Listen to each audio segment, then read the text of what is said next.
to safeguard the quality, TBK has established a tea quality assurance laboratory here in Mombasa, offering real-time quality advisory, product testing, food safety certification, real-time. And this is what I'm talking about. These are the innovations that have got to be part of our marketing strategy. And Kenya has several advantages. Our teas, and this is what I was highlighting about 3 weeks ago when I was in the US selling tea.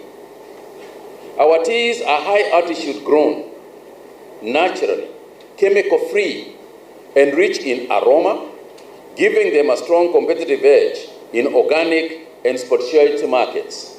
These are some of the advantages that we should highlight when we talk about our teas. Our mission is to raise the total tea earnings to Kenya shillings 270 billion by next year. Orthodox teas are a vital route to achieving this. And I therefore want to urge factories, traders, and exporters to seize this opportunity, champion our diversified teas, and aggressively market them globally.